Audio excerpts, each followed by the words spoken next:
Bismillahirrahmanirrahim. Assalamualaikum warahmatullahi wabarakatuh. Perkenalkan, nama saya Mukminah Wulandari dengan NIM 230404502024, kelas D, Program Studi Bimbingan dan Konseling. Jadi, di sini saya akan mengidentifikasi hal-hal yang berkenaan dengan fenomena sosiologi dengan peristiwa-peristiwa yang terjadi di kampus. Baik, yang pertama adalah sosialisasi dan penyesuaian diri. Sosialisasi adalah proses di mana individu belajar dan menginternalisasi norma, nilai, dan kebiasaan dari masyarakat atau kelompok tertentu. Penyesuaian diri adalah kemampuan individu untuk beradaptasi dengan lingkungan barunya. Adapun contoh sosialisasi dan penyesuaian diri di kampus. Yang pertama, masa orientasi mahasiswa baru atau sering disebut ospek. Melalui kegiatan ini, mahasiswa baru diperkenalkan dengan lingkungan kampus, nilai-nilai, budaya, dan aturan-aturan yang berlaku. Ospek membantu mahasiswa baru menyesuaikan diri dengan kehidupan kampus dan membangun jaringan sosial. Yang kedua yaitu partisipasi dalam organisasi mahasiswa. Bergabung dengan organisasi kemahasiswaan atau klub di kampus membantu mahasiswa dalam proses sosialisasi. Mereka belajar bekerja sama, berbagi tanggung jawab, dan mengembangkan keterampilan sosial yang diperlukan dalam kehidupan kampus dan setelah lulus. Yang kedua, yaitu pranata dan stratifikasi sosial. Pranata sosial adalah sistem aturan dan norma yang mengatur interaksi sosial. Stratifikasi sosial adalah pengelompokan individu ke dalam hierarki berdasarkan faktor seperti kekayaan, kekuasaan, atau status. Kemudian ada pun contoh di kampus, yaitu yang pertama struktur organisasi kampus. Terdapat hierarki mulai dari rektor, dekan, dosen, hingga mahasiswa. Setiap tingkat memiliki peran dan tanggung jawab yang berbeda, mencerminkan stratifikasi sosial di lingkungan kampus.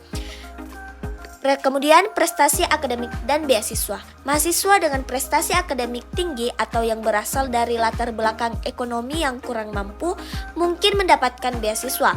Ini menciptakan bentuk stratifikasi sosial di mana mahasiswa yang berprestasi atau membutuhkan mendapatkan fasilitas dan kesempatan yang berbeda. 3. Mobilitas sosial. Mobilitas sosial adalah pergerakan individu atau kelompok dari satu posisi sosial ke posisi sosial lainnya. Ini bisa berupa mobilitas vertikal, naik atau turunnya dalam hierarki sosial, atau mobilitas horizontal, perubahan posisi dalam tingkatan yang sama. Kemudian ada pun contoh mobilitas sosial di kampus. Yang pertama, beasiswa dan peluang kerja. Mahasiswa yang menerima beasiswa karena prestasi akademik atau latar belakang ekonomi dapat memperoleh kesempatan untuk meningkatkan status sosial mereka. Setelah lulus, kesempatan kerja yang baik juga dapat memungkinkan mereka untuk meningkatkan status sosial dan ekonomi mereka. Kemudian yang kedua itu contohnya kegiatan penelitian dan publikasi. Mahasiswa atau dosen yang terlibat dalam penelitian yang signifikan dan berhasil mempublikasikan karyanya, mereka di jurnal bergengsi dapat meningkatkan reputasi akademik dan mobilitas sosial mereka dalam komunitas akademik. Perubahan sosial. Perubahan sosial merujuk pada transformasi yang terjadi dalam struktur dan fungsi masyarakat seiring waktu. Kemudian ada pun contoh perubahan sosial di kampus. Yang pertama, inovasi teknologi dalam pendidikan. Penerapan teknologi baru seperti e-learning dan platform pembelajaran online mengubah cara pendidikan disampaikan dan diakses. Ini membawa perubahan dalam interaksi antara dosen dan mahasiswa, serta cara belajar dan mengajar. Yang kedua, gerakan mahasiswa. Gerakan mahasiswa yang menuntut perubahan dalam kebijakan kampus atau isu-isu sosial yang lebih luas dapat membawa perubahan sosial yang signifikan. Contohnya adalah gerakan untuk memperjuangkan keadilan sosial, lingkungan, atau hak-hak mahasiswa. Hubungan timbal balik dengan pendidikan, setiap konsep sosiologi yang disebutkan tadi saling berinteraksi dan mempengaruhi proses pendidikan di kampus.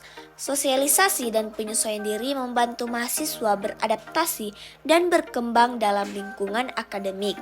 Pranata dan stratifikasi sosial membentuk struktur dan dinamika kampus. Mobilitas sosial mendorong mahasiswa untuk mencapai prestasi dan meningkatkan status mereka. Kemudian perubahan sosial yang terjadi di kampus mencerminkan dan mempengaruhi transformasi yang lebih luas dalam masyarakat. Pendidikan memainkan peran penting dalam memperkuat dan memediasi hubungan-hubungan ini, menciptakan lingkungan yang mendukung pengembangan individu dan masyarakat.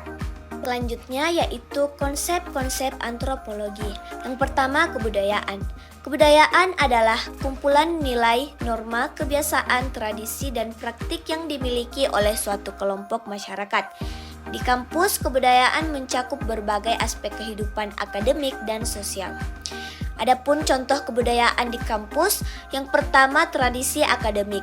Upacara seperti upacara wisuda, kegiatan orientasi, dan berbagai perayaan akademik lainnya adalah bagian dari kebudayaan kampus. Tradisi-tradisi ini membantu membentuk identitas kolektif dan memupuk rasa kebersamaan di antara mahasiswa dan staf. Adapun hubungan timbal balik dengan pendidikan, yaitu pendidikan berfungsi sebagai wadah untuk memperkenalkan dan mempertahankan kebudayaan kampus, menciptakan lingkungan yang mendukung pengembangan identitas akademik dan sosial. Yang kedua adalah transmisi budaya.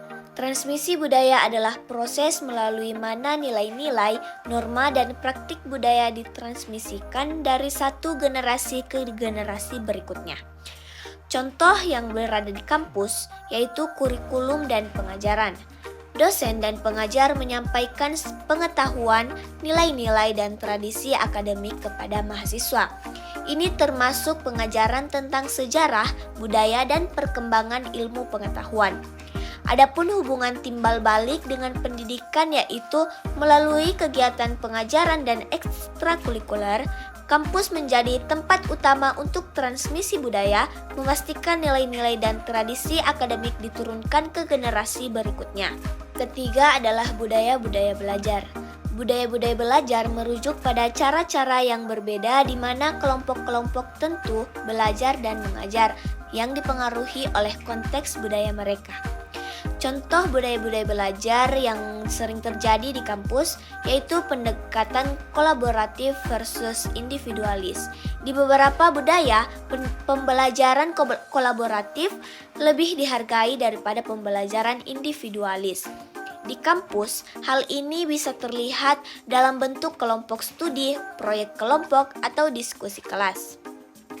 Adapun hubungan timbal balik dengan pendidikan yaitu pendekatan yang berbeda dalam pembelajaran dan mengajar di kampus mencerminkan beragam budaya belajar yang memungkinkan penyelesaian metode pengajaran untuk memenuhi kebutuhan semua mahasiswa.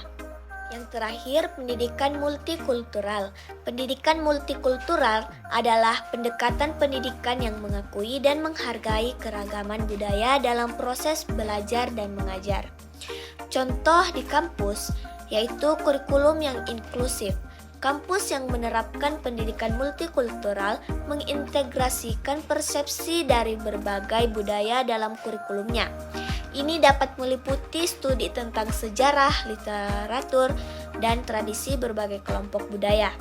Adapun hubungan timbal balik dengan pendidikan yaitu dengan mengakui dan menghargai keragaman budaya. Pendidikan multikultural di kampus membantu mempromosikan inklusi, toleransi, dan pemahaman global yang sangat penting dalam masyarakat yang pluralistik. Selanjutnya yaitu fenomena-fenomena antara konsep pendidikan ideal dengan peristiwa-peristiwa sosioantropologi pendidikan yang terdapat di kampus. Yang pertama, sosialisasi dan penyesuaian diri. Fenomena, mahasiswa baru seringkali menghadapi tantangan dalam menyesuaikan diri dengan lingkungan kampus yang berbeda dari latar belakang mereka. Ospek sebagai salah satu sarana sosialisasi terkadang tidak mencerminkan nilai-nilai pembebasan dan penghormatan terhadap individualitas. Gapnya yaitu idealnya pendidikan harus membantu individu menjadi bebas dan mandiri. Namun, praktek ospek yang keras dan tidak ramah dapat menghambat proses tersebut, menciptakan lingkungan yang menekan dan kurang mendukung perkembangan pribadi. Yang kedua, peranata dan stratifikasi sosial. Fenomena terdapat hierarki jelas di kampus, mulai dari rektor, dosen, hingga mahasiswa. Mahasiswa dengan latar belakang ekonomi yang kuat cenderung memiliki akses yang lebih baik terhadap fasilitas dan kesempatan. Kemudian gapnya, pendidikan ideal menurut tokoh seperti Anies Baswedan menekankan inklusivitas dan kesetaraan, namun stratifikasi sosial di kampus seringkali menciptakan ketidakadilan dan menghambat akses yang setara terhadap sumber daya pendidikan. Mungkin itu saja penyampaian materi dari saya. Kurang dan lebihnya mohon dimaafkan. Wabillahi taufiq wal hidayah. Wassalamualaikum warahmatullahi wabarakatuh.